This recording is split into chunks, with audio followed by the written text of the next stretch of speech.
Ini dimulai dengan seorang pria yang baru aja pindah ke kosan baru. Dia ini bernama Rio, dan dia bekerja sebagai penulis di sebuah penerbit majalah.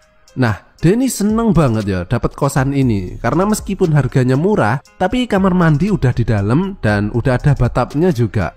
Tapi dia baru sadar bahwa ada kekurangan di kosan ini, yaitu temboknya itu tipis banget loh. Jadi suara penghuni kamar sebelah itu bisa terdengar samar-samar. Dan dia dengar pas ada telepon di ruang sebelah, Rio tahu kalau penghuni kamar sebelah itu adalah seorang cewek. Dan film ini pun dimulai. Prahara tembok mesum. Nah, ketika cewek itu mandi, Rio pun berusaha keras untuk mendengar suara pas dia lagi mandi. Sampai dibela-belain kayak gini loh. Udah bukan kayak Spiderman lagi nih namanya, kayak Tokekman ini yo. Nah, berhubung Rio ini belum pernah melihat wajah cewek tersebut, jadi dia membayangkan sosok cewek tersebut seperti ini bentuknya. Jadi ini cuma gambaran aja yo, aslinya nggak kayak gini wajahnya. Dia ini bernama Satsuki yang diperankan oleh artis Jav yo. Kalau kalian pernah nonton Jandara, pasti tahu artis ini. Nah, Satsuki ini sering banget dapat telepon misterius yang isinya tuh mengancam dan juga mesum. Dan karena suaranya disamarkan, dia nggak tahu siapa orang tersebut. Kemudian Satsuki menelpon pacarnya yang bernama Yuta. Dan sekali lagi ini juga bukan wajah sebenarnya ya. Dia ini cuma gambaran menurut Rio yang menguping di kamar sebelah karena dia belum pernah lihat wajahnya. Satsuki ini merasa takut dengan teror telepon tersebut sehingga dia meminta Yuta datang ke kosannya. Dan seperti film busuk pada umumnya, kemudian mereka pun melakukan acara eksplorasi ke dalam gua. Sementara Rio yang mencoba menguping sambil menggosok-gosok tiang listriknya yang sudah berdiri. Dan Rio kini tambah penasaran ya dengan wajah Satsuki sebenarnya. Keesokan harinya, Rio mencoba melihat siapa sih nama cewek di sebelah. Dan karena saking penasarannya yo, Rio kemudian mencoba mencari tahu informasi pribadi si Satsuki ini, termasuk pekerjaannya. Dan tentunya mencari informasi adalah hal yang sudah biasa dia lakukan yo dalam pekerjaannya. Rio mencoba mencari kesana kemari di sekitar sini orang-orang yang punya nama persis seperti di tulisan di kamar cewek tadi. Dan ketika ia sedang makan di sebuah warteg, kemudian muncul seorang pelayan cewek yang namanya persis dengan tulisan tadi. Dan inilah wajah Satsuki yang sebenarnya. Yang master perjavan pasti udah kenal ini siapa artisnya ya. Nah, melihat Satsuki yang ternyata cakep ini, kemudian Rio pun langsung kesengsem ya, langsung tertarik. Tapi Rio ini pinter ya, dia tahu kalau Satsuki sudah punya pacar dan juga Satsuki kan sering diteror tuh.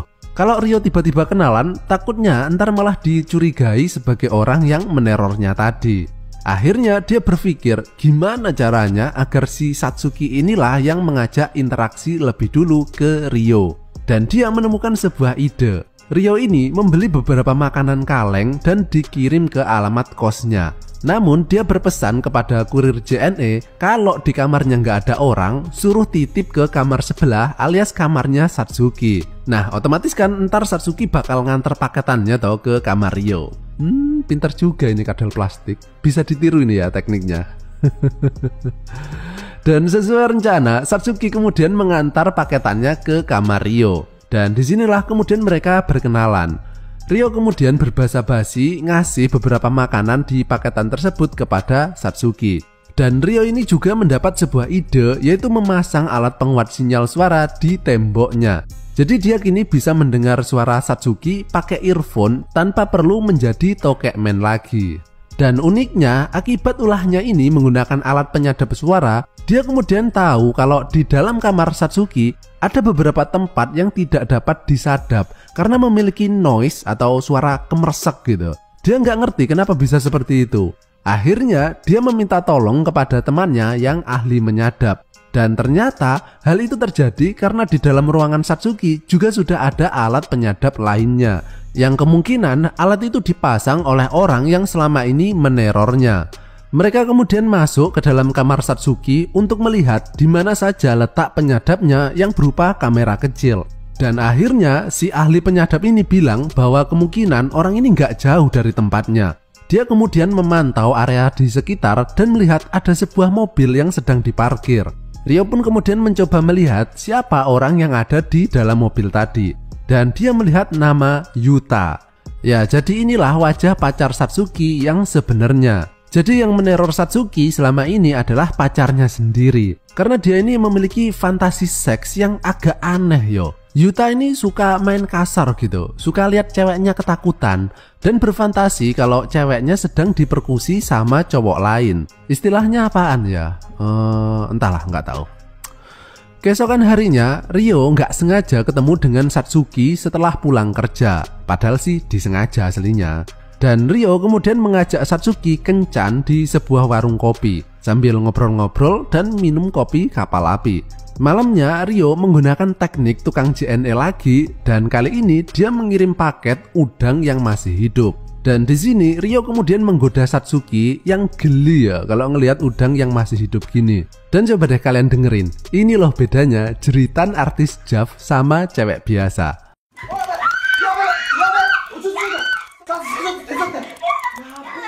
Itu belum diapa-apain loh, dengernya itu udah bikin nafsu makan meningkat yo. Aduh. Mereka kemudian makan malam bareng, tapi Yuta yang tahu kalau Satsuki nggak ada di kamarnya kemudian marah dan menelponnya. Satsuki kemudian pulang dan beberapa saat kemudian Yuta datang dan langsung menggenjot Satsuki dengan sangat kasar. Ryo yang mendengar suara mereka kemudian menjadi jengkel dan berpikir gimana pun caranya Satsuki harus putus dengan Yuta karena dia ini cowok nggak bener yo. Akhirnya Ryo bareng teman-temannya merencanakan sesuatu. Ryo mengajak kencan Satsuki sampai malam, sementara teman-temannya menyamar dan masuk ke dalam kamar Satsuki yang nantinya pasti akan dipantau lagi sama Yuta.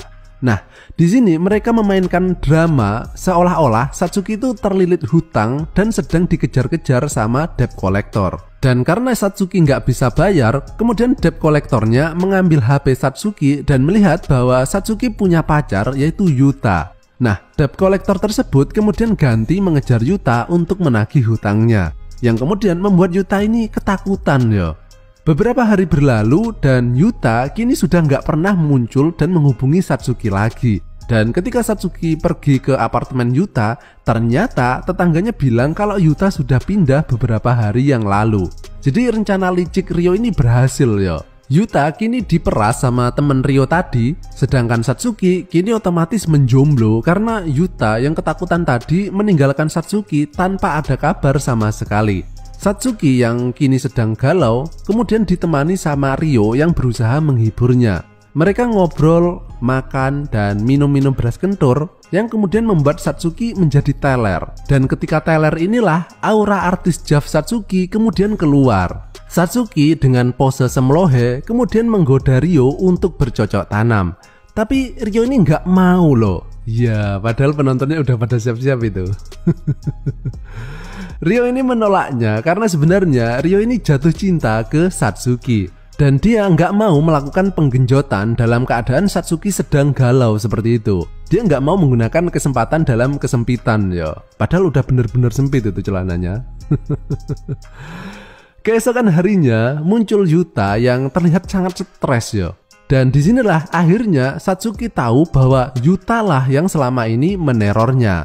Yuta yang stres ini kemudian berusaha membunuh Satsuki. Ryo yang mendengarnya kemudian langsung datang dan menyelamatkan Satsuki dan menyuruhnya berlari sejauh mungkin. Namun bukannya berlari menjauh, Satsuki justru bersembunyi di kamar Ryo, yang membuat Satsuki tahu kalau selama ini Ryo telah menyadap ruangannya.